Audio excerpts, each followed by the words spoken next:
Transcurridas las elecciones, el general Rafael Sánchez Tapia anunció que se reintegraba al ejército, lo cual dejó ver que solo había entrado en la contienda para legitimar las elecciones al aceptar el resultado. Almazán, por su parte, voló a Cuba, pues quería entrevistarse con Cordell Hull, secretario de Estado norteamericano, que participaba en la conferencia de La Habana, en la que el Imperio del Norte buscaba asegurarse del apoyo de los países latinoamericanos en la Segunda Guerra Mundial. Para empezar, Hull no quiso recibir a Almazán. Después, le negó una visa con nombre supuesto. Y por último, el gobierno estadounidense reveló al de Cárdenas detalles de los planes militares de Almazán.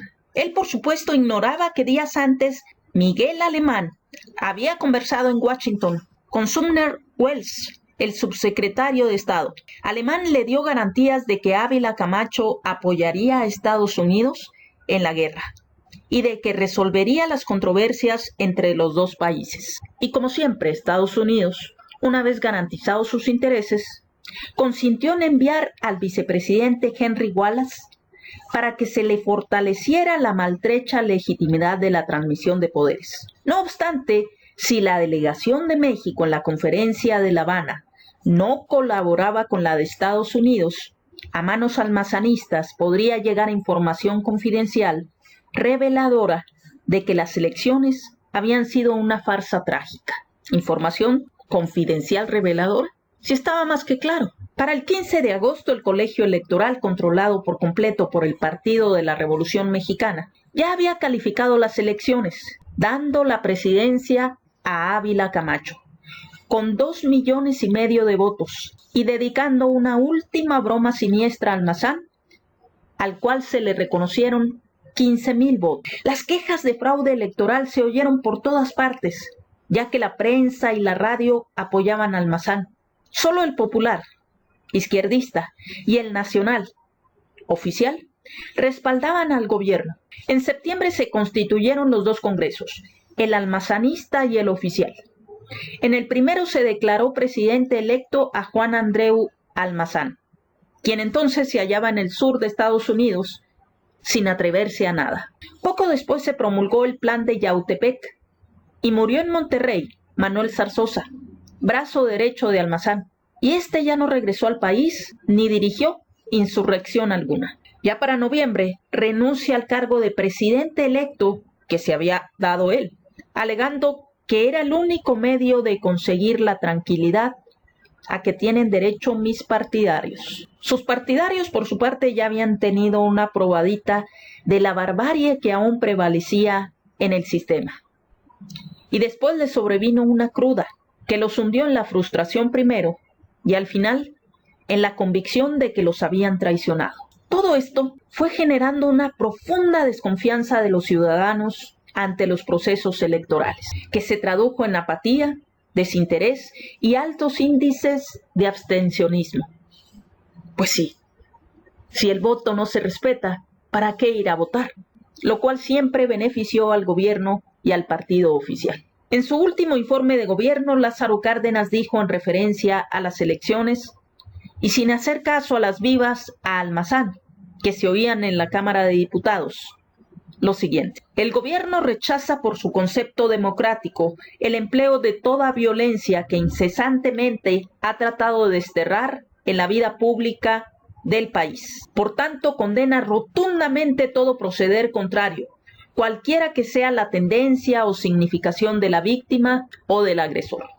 Y todavía lo considera más vituperable cuando tal sistema se presenta con la aportación extranjera, exenta de todo sentimiento de respeto al Estado que le dispensó acogida.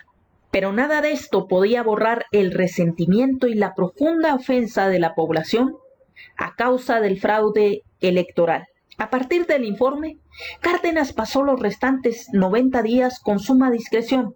Todo el tiempo apoyó a su elegido al punto de que incluso suavizó muchas de sus posiciones políticas para no obstaculizarlo. Calladamente, tras bambalinas, como se hace la política en México, movía sus piezas y presionaba para que sus ideas y sus seguidores no quedaran totalmente descobijados. Tenía esperanzas de que la siguiente administración se guiara bajo el segundo plan sexenal que habían preparado sus mejores cuadros. El general Ávila Camacho, por su parte, acentuó sus rasgos de moderación y conciliación.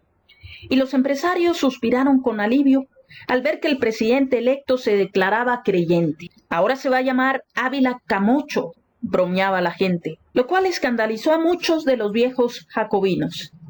Pero las cosas empezaban a aclararse hacia fines de noviembre, y solo los muy despistados no advertían que en breve habría cambios serios en el régimen. El 1 de diciembre tomó posesión Manuel Ávila Camacho. El general se daba cuenta de que todo le había salido bien hasta el momento, pero también de que su posición no era lo suficientemente firme.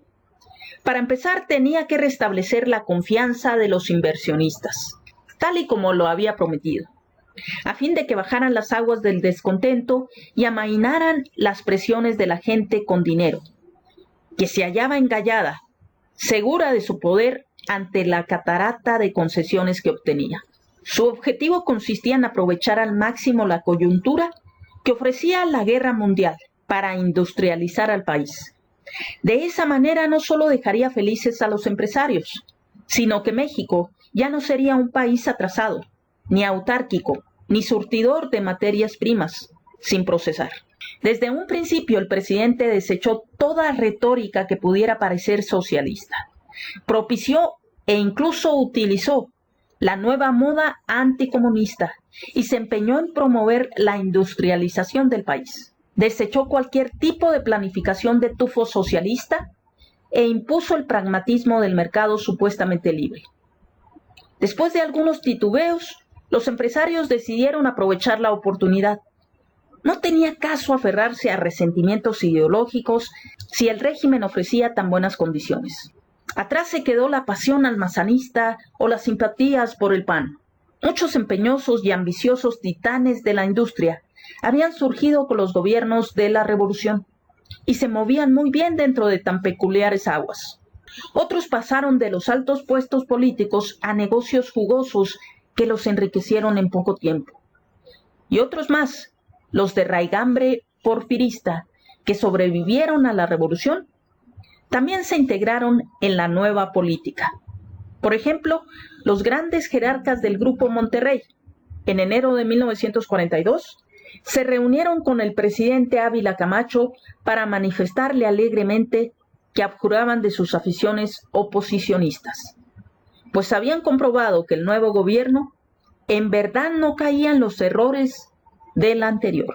En realidad, todos los patrones obtuvieron facilidades enormes que iban desde exención de impuestos, subsidios, créditos, aligeramiento de trámites, hasta franca complicidad en muchos casos. En el plano político, Ávila Camacho tenía que hacer equilibrismos entre una izquierda oficial, cardenista, aún muy poderosa, y una derecha cada vez más beligerante, que no cesaba en sus presiones. Así que eso de división, polarización, etcétera, no es de ahora. Ha sido de todos los tiempos y en cualquier país. Así es la política, desgraciadamente. Ante estas dos posiciones, la idea del nuevo presidente era hacer que los dos polos políticos se enfrentaran entre sí, mientras él se colocaba como árbitro supremo y alternaba concesiones a uno o a otro según las necesidades concretas. A la derecha le brindaría la rectificación de las reformas controversiales, educación socialista y reparto agrario, pero en el momento en que él lo considerase apropiado. Para lidiar con la izquierda, por su parte, tenía que desmantelar las posiciones que Cárdenas le había dejado y amenguar el poderío de la CTM en lo político y en lo laboral. Y la mejor manera de hacer todo esto era fortaleciéndose él y su flamante equipo. Para ello contaba con el inmenso poder que la revolución había dado a la presidencia y que Cárdenas consolidó y expandió, y también con el contexto de la guerra mundial, que le permitía convocar a la unidad nacional con razones más que justificadas.